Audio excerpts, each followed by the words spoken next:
a group's identity is their past. More importantly is how they see their past. This clip from Gods and Generals states it's a true story of the Civil War, giving the idea that every bit of it is fact and should be taken as such. Faith made them soldiers. War made them brothers. Courage made them heroes.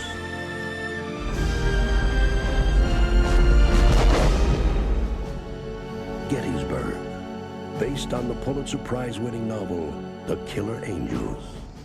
Does it matter after all who wins? Was that ever really the question?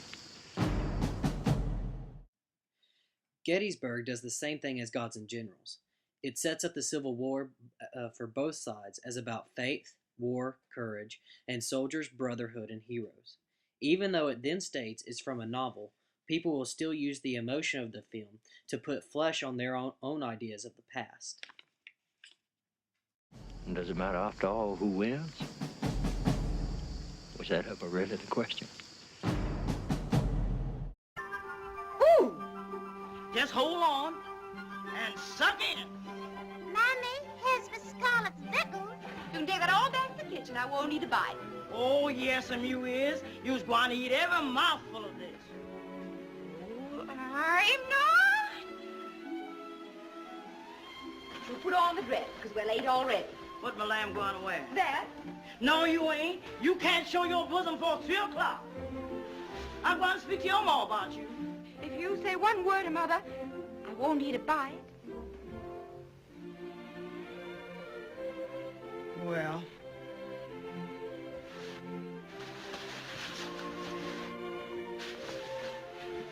keep the shawl on your shoulders. I ain't even for you to get all freckled after the buttermilk I done put on you all this winter, bleaching them circles.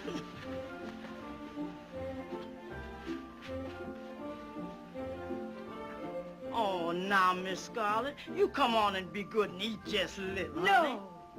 I'm going to have a good time today. And do my eating at the barbecue. If you don't care what folks says about this family, I does. I has told you that you can always tell a lady but the way that she eat in front of folks like a bird. And I ain't aiming for you to go to Mr. John Wilkins's and eat like a field hand and gobble like a hog. Fiddle-dee-dee. Ashley Wilkes told me he likes to see a girl with a healthy appetite. What gentleman says and what they thinks is 2 different things. And I ain't noticed Mr. Ashley asking for to marry you.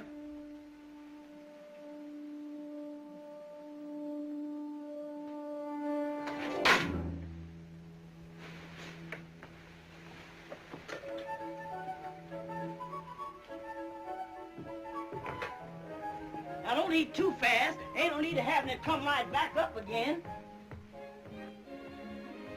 Why does the girl have to be so silly to catch her husband? Scarlett O'Hara, if you're not down here when the trainway comes in, we'll be going to some...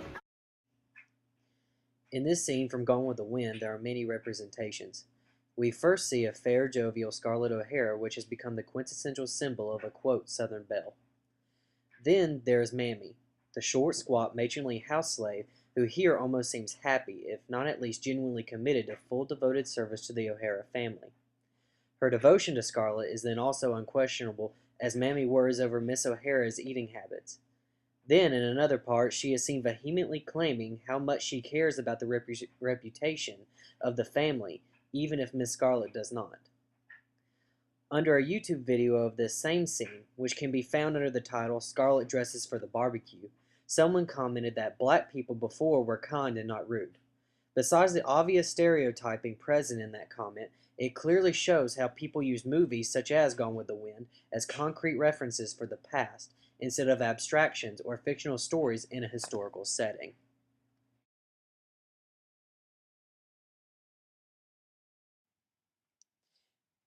Now we've seen clips from Gods and Generals and Gettysburg, which made the Civil War seem like a war of faith in God.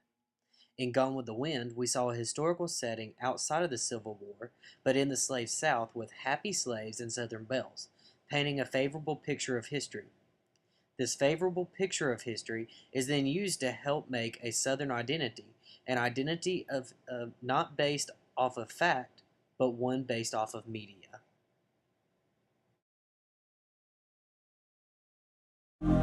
I haven't been human for 200 years. From the novel by Anne Rice.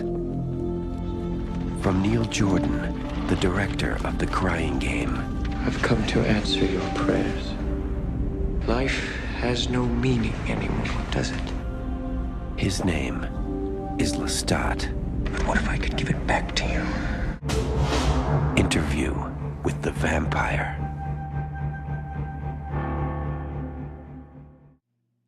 A slightly different example is Interview with a Vampire. The story of Louis, Lestat, and Claudia is set in New Orleans in the 1800s. Even though it is slightly less realistic since it is about vampires, this movie has affected the lore and myths of Louisiana. Now there are many haunted tours throughout New Orleans that feature or advertise stuff about vampires, such as this one here. You may recognize. If you read the book, you're probably looking at me going, what the hell is that? This is not the part in the book. The book is about 2 blocks away, owned by Tulane University. Hollywood doesn't have that kind of money. For those of you that know how much Tulane charges per semester per student, Hollywood can't touch this place. They're like, no, go away. They come through here. This is a museum. Can we? Yes. Great. It is known today as Madame John's legacy. It is one of 3 original remaining buildings left in the city. I would be on an island with Jimmy Buffett smoking a fat cigar, drinking margaritas. But the point is, Anne Rice tries to let you guys in on some secrets of this city and our history in her writing. The biggest one being, this is the home of Louis and Lestat in the movie. They have a family over for dinner, literally. Little Claudia's playing the piano quite brilliantly, and I'm still trying to learn how to play that piece. But this is where Lestat says, excellent, Claudia. Now play something on a more somber note. And we see what happens. The second they stand up, the family over for dinner becomes dinner. However, before Anne Rice's novel and the film Interview with a Vampire, there were practically no stories of vampires in New Orleans, especially ones dating back to the 1800s. Thus, movies do not just affect historical perspective, but also folklore, making it seem like vampires have been part of the Louisiana myth for over 200 years. But Louisiana is not the only place whose myths are affected by movies, but this is an excellent example of how a fictional story set in the realistic past affects present identities. And now for some light entertainment.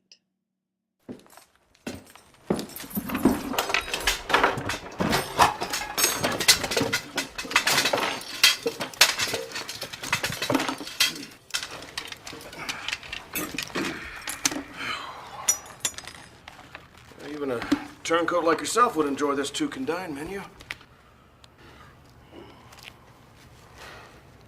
Your oppression is unbearable. I secede from this dinner. This means war.